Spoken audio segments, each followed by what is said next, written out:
All right. On April 11th, 2016, at approximately 11:04 a.m., MPD officers were summoned to the Deanwood Metro Station, which is located in the 4700 block of Minnesota Ave Northeast, for an aggravated assault. Upon their arrival, 15-year-old John Rufus Evans III was discovered suffering from a stab wound to the neck. He was transported to a local hospital where he succumbed to his injuries and was pronounced dead. The Metropolitan Police Department Homicide Unit, working with the Metro Police Department, immediately began viewing surveillance footage and interviewing witnesses. We made that footage, some of the images from that footage, available to the public. Based on the information obtained, a suspect was identified. In less than 10 hours, this case was brought to closure by Detectives Paris White and Detective Damian Johnson. And arrested was 18-year-old Javante Hall of Northeast Washington, D.C. It's Jovante, common spelling, Hall. He's being charged with second-degree murder while armed. And then, senseless, another senseless murder. It appears that the two that were involved in this case knew each other. They had some kind of an ongoing dispute, and as a result of that dispute, we lost a 15-year-old, one of our 15-year-olds from the city.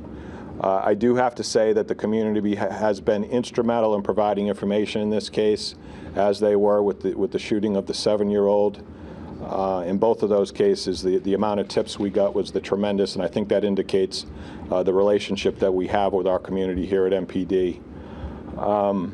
We also want to thank Metro Police, and for those of you who don't know, one of the Metro Police transit police officers was the first responder to the scene and actually administered CPR to the decedent before he passed away. I think the mayor would like to say a couple things, and then we'll take any questions. Thank you, Chief. Let me also recognize Chief PAVLIK, who is here from Metro Transit Police and Metro Transit PIO, as well as our Deputy Mayor and MPD leadership. When we were all shocked and saddened by the events of yesterday at the Deanwood Metro Station, and we want to thank our first responders to the scene who administered care to this 15-year-old just as soon as possible. We also want to thank the members of the community who provided a number of excellent tips that allowed an arrest to be made within hours of this incident. I want to underscore the fact that unfortunately I've had to underscore previously that there are cameras all over our system, and that any incident like this is going to be caught on tape, and the perpetrators of those incidents will be brought to justice. I also want to emphasize that we have worked with Metro to make sure that we have an increased presence throughout our system, but especially where something like this has happened in our system at Deanwood Metro. So we'll take any questions. Chief. Sam? Mayor, I was just going to ask you what's going on. I mean, this is 2 in 2 weeks, or what's going on out here?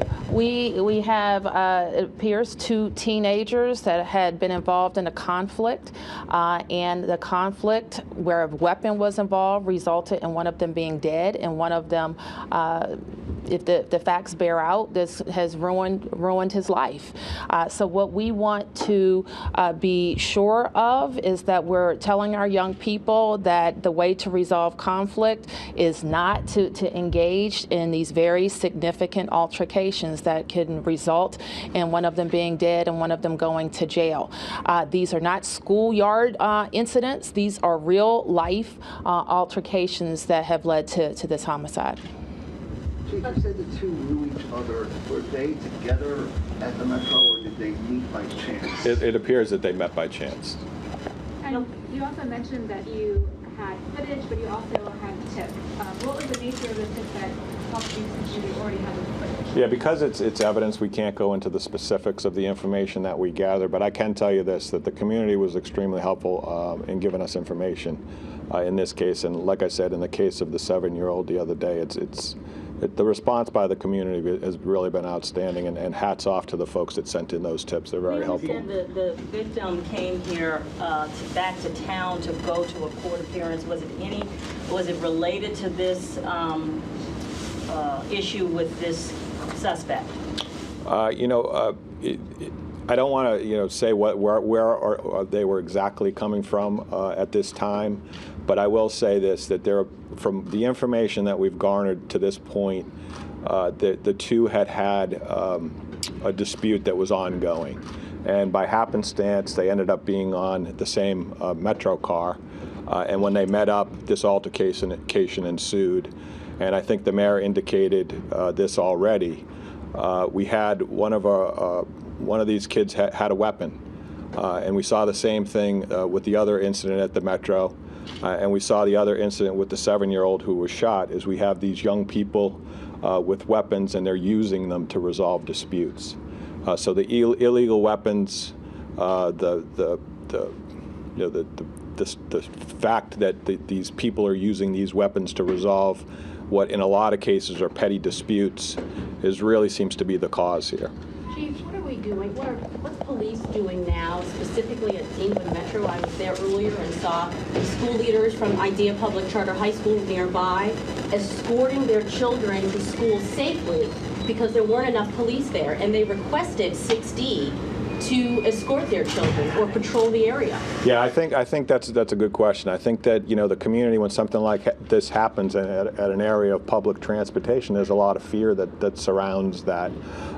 We have obviously we're going to step up patrols in that area to make sure that folks can get it out safe and feel a little bit more comfortable about bringing their kids to school. Something like this happens, with regards to the particular incident and whether or not an officer being there would have prevented it. Is hard to say, because when you look at the footage, the incident happened in an instant.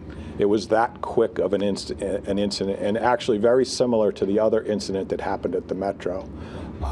So I understand that the community's concerns. We are 100% going to have more police presence out there to alleviate those concerns. But I guess the point I'm trying to make is that I don't know if it necessarily would have prevented this tragedy, having an officer right there at the time. They share the same Metro car? I'm sorry? They share the same? It appears that they were on the same train. And then they both got off? They somehow made recognition that they were each traveling in the same direction, and there was an altercation. Has your department been looking at the tweets and the Twitter messages back and forth? Absolutely. Are you Yes. concerned? Is that gang activity? Is that Well, that's a good question, Peter, too.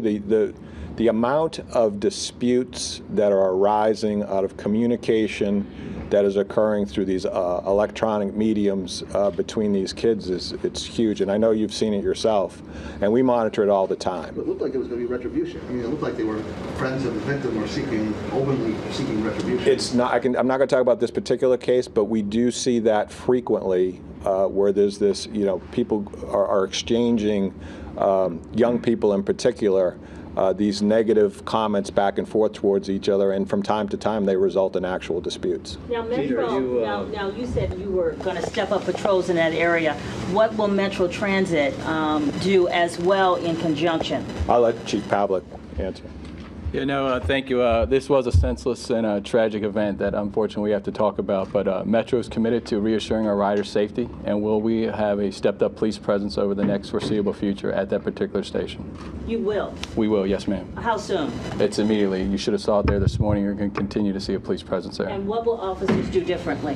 One thing we want to do is reassure our riders, so we want to be in the kiss and ride, we want to be in the mezzanine, we want to be on the platform, but it's basically making that face-to-face contact, reassuring our young riders, as mentioned earlier. It is a travel spot for a lot of young riders going to from the rec center as well as schools. So we're going to have a around-the-clock visible presence during that peak ridership, during evening rush and morning rush. You'll see a more police presence. What about at other hot spots?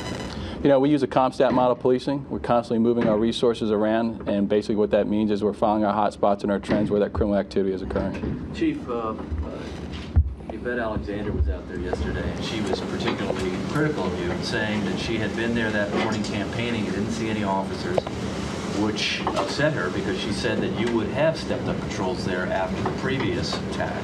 Yeah, I think there was a misnomer there. We stepped up our police presence after the attacks in Paris and Brussels, so we definitely did an upsteep performance there. And then after the incident, we did a surge. So it's where we're surging our officers in the afternoon because that's where our crime trend is happening. This happened, you know, shortly before 11 o'clock, which is a very odd time of the day. But our stepped up enforcement, our surge, started in the afternoon. So you're seeing increased police presence from 4 p.m. until. Chief, And do then you if I could have follow enough? up, she also said that she's been talking to other Metro Transit officers who say you just don't have enough officers. Your force is, I guess, just over 400. She says that other officers have told her that you really need about 600 officers. Yeah, I don't know what officer would say that to her. I mean, I don't know if an officer has the same visibility I do. I think any police chief in the nation would always want more police officers. What is a finite number? To have an officer at every single 91 stations, 186 entrance exits would be a phenomenal task. And like Assistant Chief Newsham said, I don't know if an officer there would have prevented this. This attack happened in mere seconds. So would that change the outcome? Who knows? We can't say that. Is there any indication that someone was filming this? Someone was filming the early altercation? I can tell you this, we haven't recovered any evidence to suggest that that was the case. Do you know if either of these two were a member of any kind of a known? We're gonna get you, and then we're gonna get some people who haven't answered questions. Go ahead. Okay. Do you know if either of these two are members of any kind of a known crew or gang in North? We don't have either one of these young people as validated gang members. Chief, can you touch on how this all started yesterday morning? We have heard that the victim in the case was actually the aggressor initially. There was a punch thrown, something like that. Yeah, that's the type of detail that we can't talk about at this point in the investigation. I think some of those details will be revealed when the suspect is presented in court. So you won't have to wait too long to get that in. I'm sorry? Criminal records on both teams? Can you... Yeah, we're not going to talk about anything like that. We have to be very careful at this stage in the investigation that we don't say something that could negatively impact it. So, but that information, a lot of that information will become available when they're presented. It becomes public information over at the courthouse. Sir, two things for you. The photo of the person of interest that was released, that's Paul. That is the person that was arrested. Yes. Are there any other suspects? No. Secondly, the mayor touched on this, thank you for this. Community activists out there are calling for more police presence, but they're also saying that they don't think we can solve the issue. What are you telling these young kids about fighting and the response that they're having to it? Oh, it's a much deeper issue than the police and the kids out there. And we have a very, like I said, we have a very strong presence in the schools. We have a very strong presence at the rec centers with the kids around the city. But I think that all of the agencies in the city, all of the advocates in the city, we need to start getting the message out there about these weapons and resolving these disputes, these petty disputes with weapons. In cases like this, we had a very young suspect using the Metro cases as an example in both of these cases. So not only do we have a young person, 15-year-old, who's lost their lives, and we've had two families that have been destroyed by that, but the families of these suspects are just as destroyed. You have these young people resolving these disputes, they end in death, and then the suspects' lives are destroyed just as well as the victims and their families. We've got time for one more question. We're not used to seeing violence on Metro, perhaps because of the cameras that the mayor mentioned. Can you talk, any reason why we're seeing these incidents more routinely? We were talking about that, because of the recent span of time where we've had these two deaths. There's going to be a perception out there that the Metro is unsafe. I'm not completely convinced that's the case. We have had these two very tragic incidents that have occurred, but I ride the Metro quite a bit, and I don't feel unsafe when I generally ride the Metro, and I don't ride it dressed like this. I ride it as a civilian if I'm going to the ball game or something like that. And so I think that that is the experience of most of our riders. And don't get me wrong, when these things happen, we have to address them, and we have to try and prevent them from a systemic standpoint. So I don't want the message to be out there that riding the Metro is unsafe. At least that's not been my experience. All right, thank you, everyone. All right, thank you. Thank you.